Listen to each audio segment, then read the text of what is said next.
नमस्कार, आप देख रहे हैं न्यूज 21 और मैं हूं आपके साथ शालवी सोगरवाल। राजस्थान विधानसभा में मंगलवार को उपचुनाव में विजयी हुए प्रमोद जैन भाया ने विधायक पद की शपथ ग्रहण की। विधानसभा अध्यक्ष वसुदेव देवनानी ने उन्हें पद एवं गोपनीयता की शपथ दिलाई। भाया ने हिंदी भाषा में शपथ ली। शपथ ग्रहण के बाद अध्यक्ष देवनानी ने नवनिर्वाचित विधायक को बधाई देते हुए उनके सफल कार्यकाल की कामना की। इस अवसर पर नेता प्रतिपक्ष टीकाराम जूली, कई विधायक, विधानसभा के प्रमुख सचिव भारत भूषण शर्मा तथा अन्य अधिकारी भी मौजूद रहे। शपथ समारोह के दौरान सदन में औपचारिक और गरिमामय माहौल नजर आया। नवीन जनादेश प्राप्त करने के बाद भाया ने कहा कि वे जनहित और विकास कार्यों के लिए बेहद प्रतिबद्ध रहेंगे।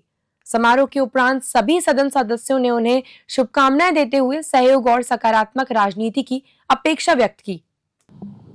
कांग्रेस के शीर्ष नेतृत्व ने मुझे जो अंता विधानसभा क्षेत्र से कांग्रेस पार्टी का जो अधिकृत प्रत्याशी घोषित किया और हमारे तमाम कांग्रेस के नेताओं ने एकजुट होकर मुझे इस चुनाव में जो आशीर्वाद दिया, संबल दिया, मैं उनका भी तहे दिल से आभार व्यक्त करता हूं। और साथ ही मेरी देवतुल्य अंता विधानसभा की मेरे पिता तुल्य बुजुर्गगण, मातृशक्ति, युवा साथियों ने जो मुझे विश्वास दिया, मेरे प्रति जो विश्वास व्यक्त किया, उनका भी मैं तहे दिल से आभार व्यक्त करता हूं। और मैं भरोसा दिलाता हूं कि जो एक जनप्रतिनिधि का नैतिक दायित्व और धर्म होता है, क्षेत्र में विकास, क्षेत्र में सामाजिक सेवा के कार्य और क्षेत्र में धार्मिक सेवा के कार्य, इन तीनों दायित्वों को मैं पूरी ईमानदारी से निर्वहन करूंगा।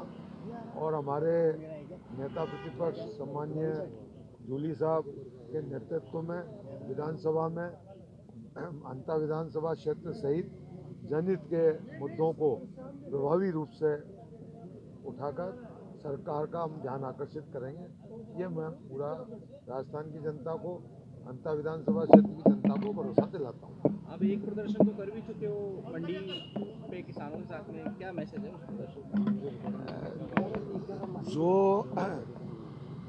पिछले वर्षाकालीन में जो 3 बार लगातार अतिवृष्टि के कारण किसानों की फसलें दबड़ी, 3 बार उनको आज तक मुआवजा नहीं मिला। उसके लिए हमने जिला कांग्रेस कमेटी के बैनर पर पहले चुनाव के 1 महीने पहले भी हमने प्रदर्शन किया था हजारों किसानों के साथ में, और पुनः भी चुनाव के बाद भी किया है।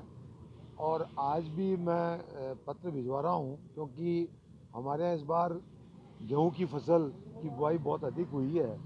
उस मात्रा में यूरिया की सप्लाई नहीं हो पा रही। 12 जिले के किसानों को यूरिया के लिए दर दर भटकना पड़ रहा है, परेशानी उठानी पड़ रही है। तो आज मैं पत्र भिजवा रहा हूँ कि अगर 7 दिन में यूरिया की आपूर्ति पर्याप्त नहीं हुई तो गड़ेपान, जो यूरिया का राजस्थान का सबसे बड़ा उत्पादक है, गड़ेपान CFCL फैक्ट्री, उसके सामने हम 2 तारीख को धरना लगाएंगे। क्योंकि गड़ेपान का जो प्रदूषण है, चाहे वो पानी का हो चाहे हवा का हो, उसका पूरा खामियाजा 12 जिले की जनता को भुगतना पड़ रहा है। और उसके बावजूद अगर 12 जिले की जनता को यूरिया नहीं मिले तो ये हम कदाचित बर्दाश्त नहीं करेंगे, और इसके लिए किसानों के लिए हम संघर्ष करेंगे। भाई जी, चुनाव में बयानों की तल्खी भी खूब हुई, आरोप प्रत्यारोप भी खूब लगे, अब काम करने का वक्त है, तो क्या सारी चीज़ों को भुला करके काम करेंगे या कोई चीज़ जहन में रहती है? मैंने मेरे राजनीतिक जीवन में बहुत ही बड़ा मन करके काम किया है जीवन में, और आरोप प्रत्यारोप एक राजनीति में एक सहज प्रक्रिया है। और आरोप लगाने वालों को तो क्या है कि बहुत खाली जुबान हिलानी पड़ती है, लेकिन काम करने वाले को बहुत मेहनत करनी पड़ती है। मैंने मेरे राजनीतिक जीवन में हमेशा काम को पूजा माना है और क्षेत्र की जनता को गणेश मानकर सेवा करने का काम किया है। इस कार्यकाल में भी मैं पूरी जिम्मेदारी से, पूरे समर्पण भाव से जो जनप्रतिनिधि का दायित्व है उसको पूरी ईमानदारी से निर्वहन करूँगा। आप पर चुनाव के दौरान पैसे बांटने का आरोप वो तो भारतीय जनता पार्टी और विरोधी जो चुनाव लड़े थे उनका प्रोपगंडा था, और जनता ने उनको जवाब दे दिया अपना। बीते 2 साल का बैकलॉग कैसे पूरा करेंगे जनता के लिए?